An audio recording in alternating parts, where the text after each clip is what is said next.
Welcome to Elevate the Game, where DFW's top leaders drop gems on success, strategy, and legacy with your hosts, George Abreu and Eric Badiwala. Let's get into it. Today, we have Scott Hollrah with us. He's a leader in the technology space and an expert in integrations. He's the owner of Venn Technology, and he's also the host of his own podcast, In the Thick of It podcast.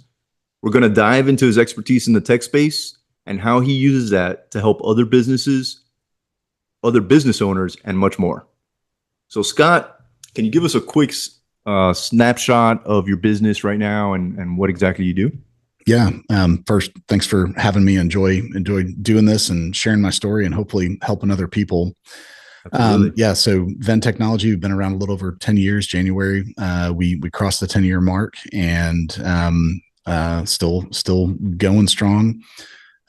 We've kind of been through some pivots over the years, as you might expect, over a decade. I tell people that we used to be a Salesforce consulting firm that did integration work. And today we are an integration firm that does Salesforce work. And so demystifying integration just real quick, for people that may not be technical or in the space, what we do is we automate moving data between your business applications. So you've got an e-commerce platform. Well, you've got to account for all of your sales. So we'll move all those orders into your accounting system. Or, these days we've all got tons and tons of apps.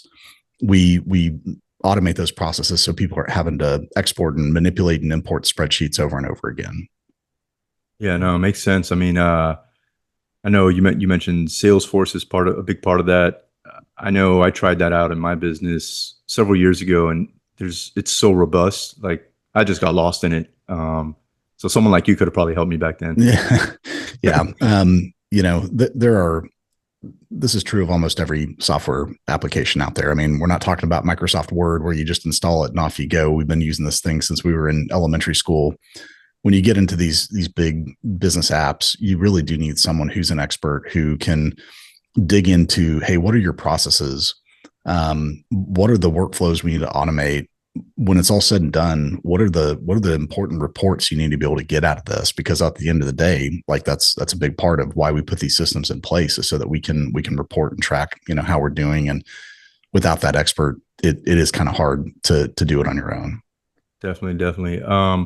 So I'm sure there's a lot of competition in this space and in the tech space in general. I know there's a lot of competition. I guess what sets you apart from others?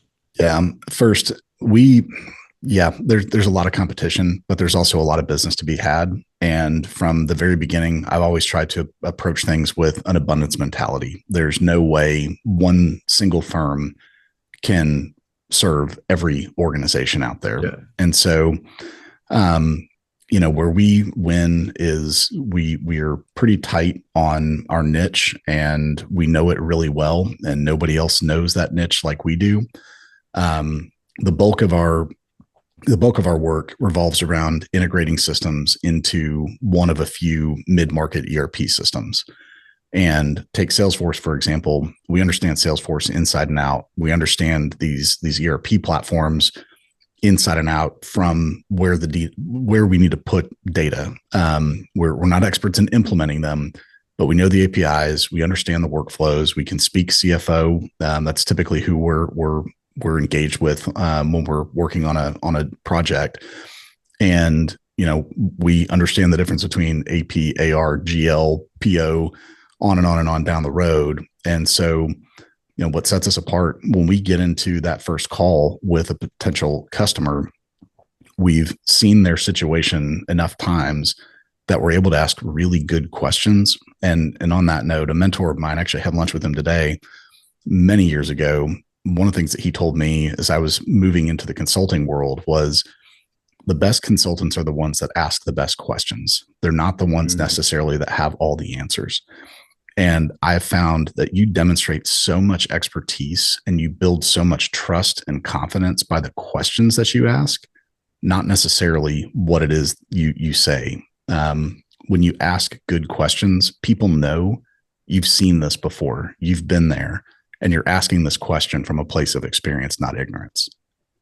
Yeah, that makes a lot of sense. As a business owner, if you don't ask the right questions, you're really not going to get into solving their issues, right? You're not going to get to dive deep into it.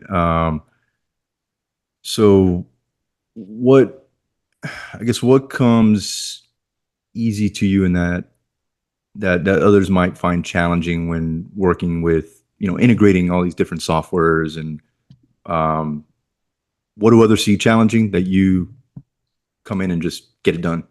Yeah.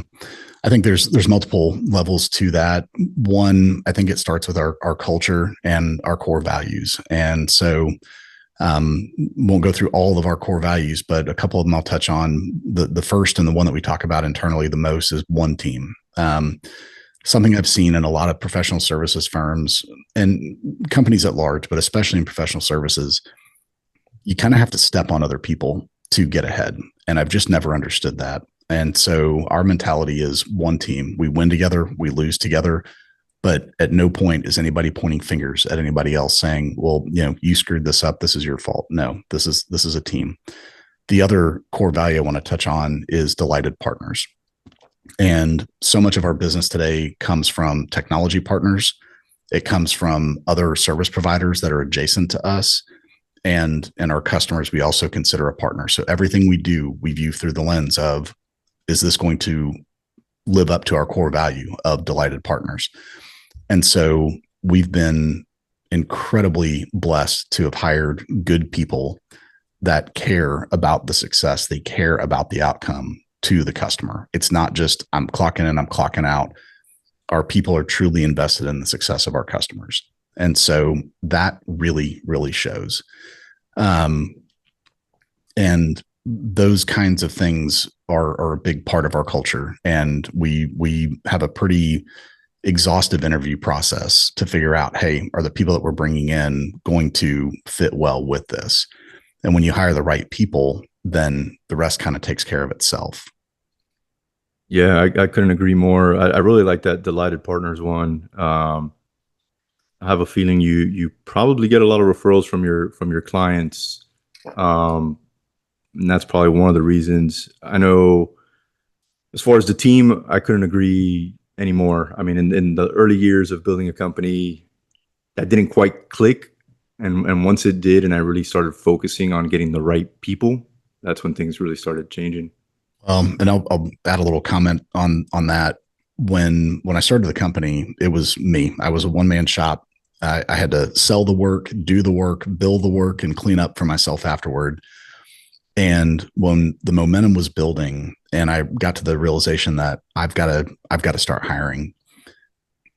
After I got over the first hurdle, which was, all right, I finally got to the point where I know that I can put food on the table for my family.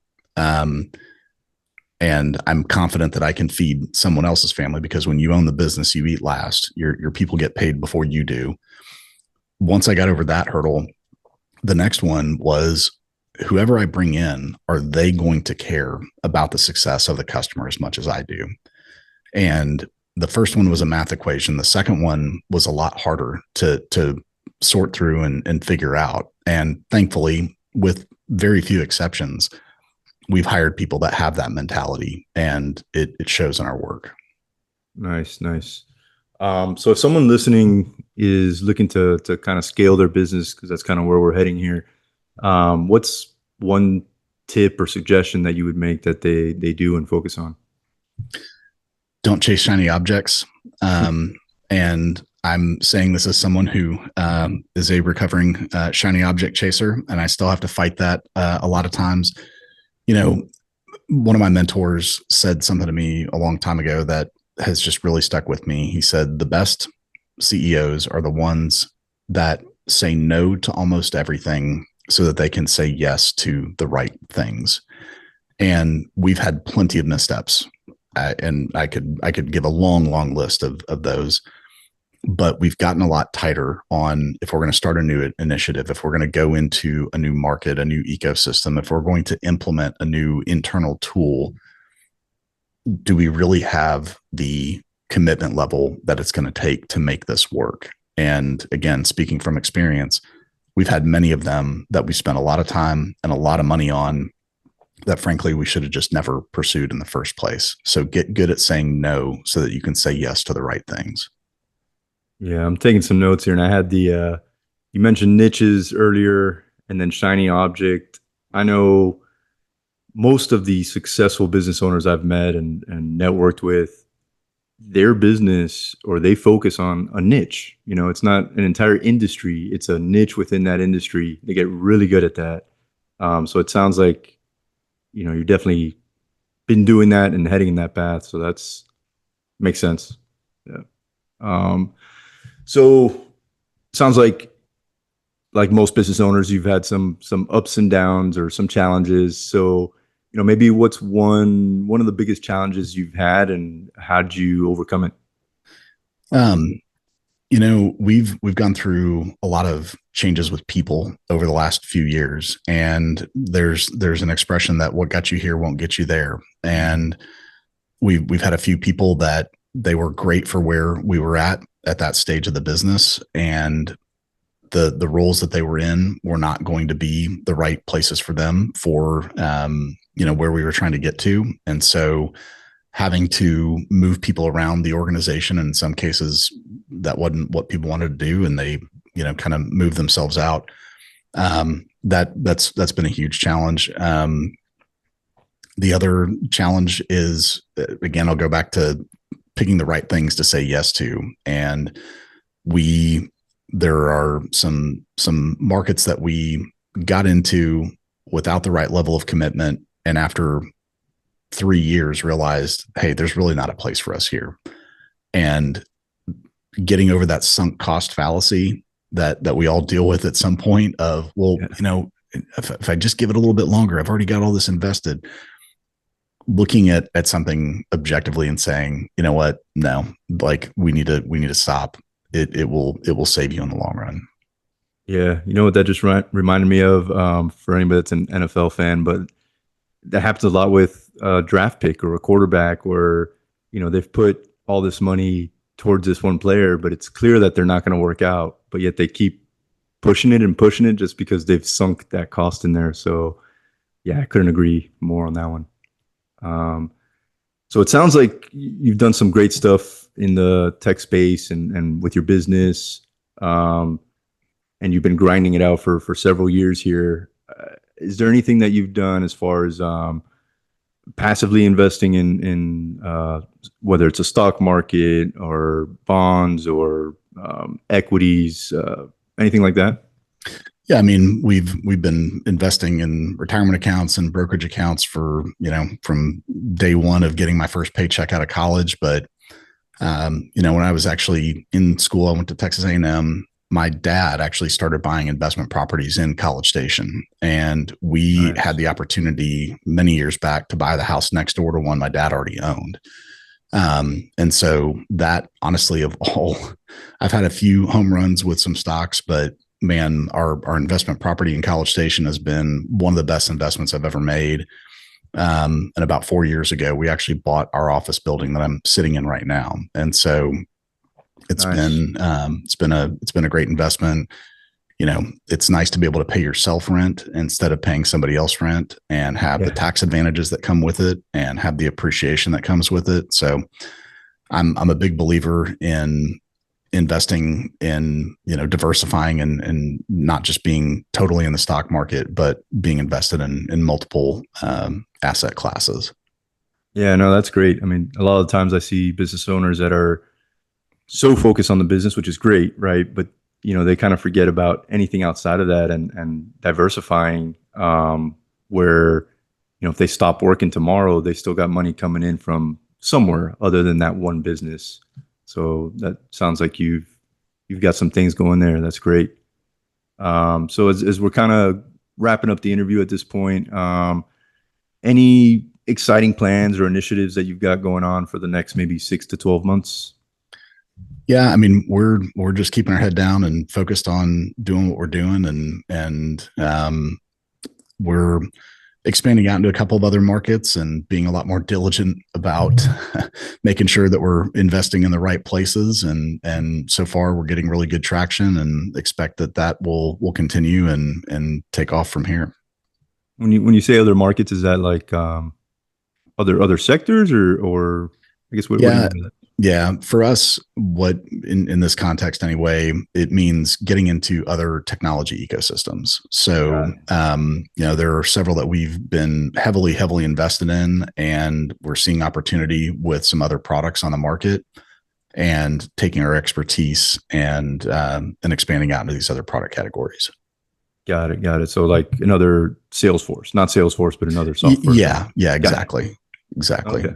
Very interesting. Scott, thank you very much for sharing all the insight today. Highly appreciate it. I'm sure the guests are going to get a lot of insight from it. If anybody listening wants to reach out to you, what's the best way to connect? Yeah, you can find me on LinkedIn, Scott Hollrah, last name Hollrah. You can find me out there. It's probably the best place. And our company, if you want to look us up, is venntechnology.com. Venn, like a Venn diagram, VENN technology.com. All right. Thank you, Scott. Appreciate it. Thanks. Thanks for listening to Elevate the Game. If you're a mover and shaker in DFW with game to share, apply to be a guest at elevatethegamepodcast.com/guest.